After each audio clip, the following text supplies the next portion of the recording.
होतं, आता ते नाही आहे, आता मी स्वस्त बसणार नाही आहे. ठीक आहे ना, त्याच्यामध्ये मला जास्त काही बोलायचंच नाही. त्याच्याबद्दल मला विकास करून दाखवायचा. मी तुम्हाला सगळ्यांना माहिती आहे की आम्ही फक्त विकासाला प्राधान्य देणारे आणि विकास करणारे आणि 24 तासातले 18 तास काम करणारी लोक आहोत.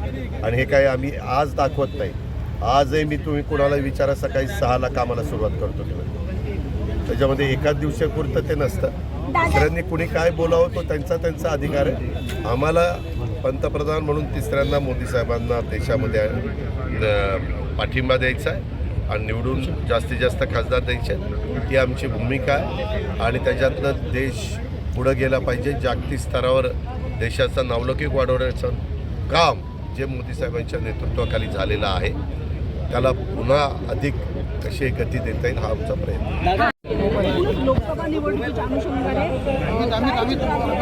लोकसभा निवडणुकीच्या अनुषंगाने आमचे प्रांताध्यक्ष सुनील तटकरे, भाजपचे प्रांताध्यक्ष बावनकुळे साहेब आणि शिवसेनेचे प्रमुख उदय सामंत या सगळ्यांची आणि मित्रपक्षांची अशी बैठक झाली. आणि त्याच्यातून आता इथून पुढच्या काळामध्ये आम्ही विभागवाईज मेळावे घेणारे तिन्ही पक्षांच्या प्रमुखांचे एकनाथराव, मी आणि देवेंद्रजी त्या मेळाव्याला हजर राहणार. आमचे प्रांताध्यक्ष हजर राहणार आणि विभागवाईज पहिले मेळावे घेणार. तसंच उद्याच्या 14 तारखेला प्रत्येक जिल्ह्याचे ह्या खाली जसं आम्ही आता वर एकत्र आलेलो आहे तसं खालच्याही कार्यकर्त्यांच्यामध्ये समन्वय असावा म्हणून प्रत्येकाने वेगवेगळ्या जिल्ह्यामध्ये ह्या पक्षांनी मित्रपक्षांनी वेगवेगळ्या सहकाऱ्यांना नेमलेलं आहे आणि ते सहकारी तिथं जाऊन ह्यांचं कोऑर्डिनेशन करून तिथं त्यांचे मेळावे होतील. आणि उद्याच्या लोकसभेच्या निवडणुका आपल्याला एकत्रपणे लढवायच्या आहेत, महायुतीच्या बॅनरखाली लढवायच्या. त्याच्यामध्ये तिसऱ्यांदा देशाचा पंतप्रधान नरेंद्र मोदी साहेबांना करण्याच्या करता राष्ट्रवादी, शिवसेना आणि भारतीय जनता पक्ष असं सगळ्यांनी मिळून ताकद पणाला लावायची आणि जास्तीत जास्त जागा महाराष्ट्रात.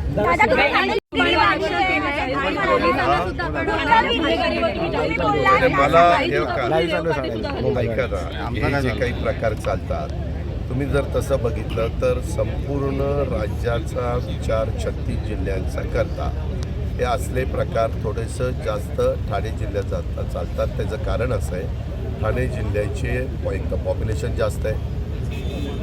ठाणे जिल्ह्यामध्ये पूर्वी 7 आता 6 महानगरपालिका आहे, एक पालघरमध्ये गेली.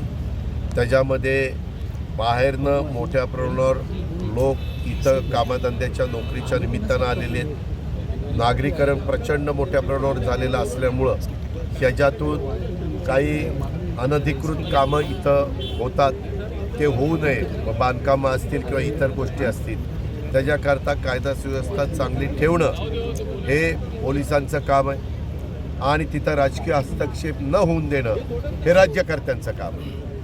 आणि पोलीस ऑफिसरनी पण CP असेल, SP असतील, त्यांची सगळी टीम असेल, DCP असतील, ह्या DYSP असतील, ॲडिशनल SP असतील, ह्या सगळ्यांनी कायदा सुव्यवस्था चांगला ठेवण्याच्या दृष्टिकोनातनं कुणालाही जर कुणी कायदा मोडत असेल, कायदा हातात घेण्याचा प्रयत्न करत असेल तर त्याच्यावर कडक कारवाई त्यांनी केली. मुख्यमंत्री स्वतः ठाण्याचे मंदिराच्या संदर्भामध्ये स्वतः वरिष्ठांनी आव्हान केलेलं आहे की तिथं संख्या इतकी मोठ्या संख्येने जनता तिथं येणारे, भाविक तिथं येणारे, सगळे रामप्रेमी तिथं येणार आहेत, श्रीरामप्रेमी. पण त्याच्यावर तिथं आत्ता गर्दी कुणी करू नये. त्याच्यामुळं आम्ही तो अंदाज बघणार. जर गर्दी खूप म्हणजे ज्यांना इन्व्हिटेशन दिलेलं आहे ती लोक तिथं जातील. त्याच्यात ज्यांचं इन्व्हिटेशन नाही आहे त्यांनी थोडंसं धीर धरावं आणि नंतर तो दिवस पार पाडल्यानंतर आता मंदिर तर कायमचंच राहणार आहे. त्याच्यावर टप्प्याटप्प्याने इतरांनी पण जाऊन त्यांचं दर्शन घ्यायचं. अजित पवार छगन भुजबळ यांना विरोध करायला सांगतात का, असा प्रश्न जरांगे पाटील. एक मिनिट, अजित पवार तुम्ही मला पहिल्यापासून ओळखता ना, किमान आपली अशी ओळख नसेल तरी देखील माझी मतं स्पष्ट असतात.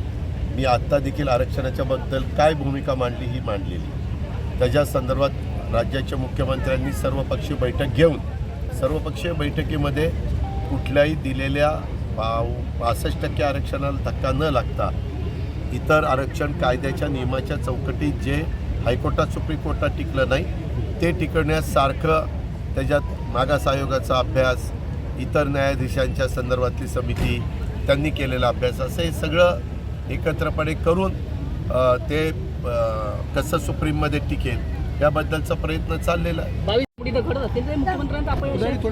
हे असं मुख्यमंत्र्यांचं अपयश नाही. मुख्यमंत्र्यांचा आता जास्त काळ मुंबईमध्ये मंत्रालयामध्ये त्या ठिकाणी जातो, त्याच्यामुळं हे सगळ्यांचं आमचं काम आहे.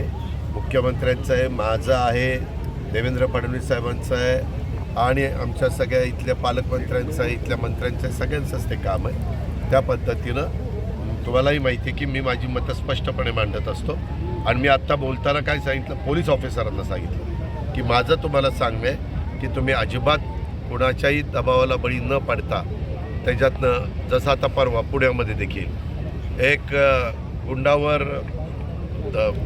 गोळीबार झाला, आता त्यांच्याच ग्रुपमधल्यांनी अशी माहिती पुढे येते की ते एकत्र बसलेले होते आणि बाहेर आले आणि त्यांच्यातल्यांनीच गोळीबार केला. हे असले जे काही प्रकार होतात, मुळात गुंडगिरीच जर आपण होऊन दिली नाही तर असले प्रकार सगळे थांबतील.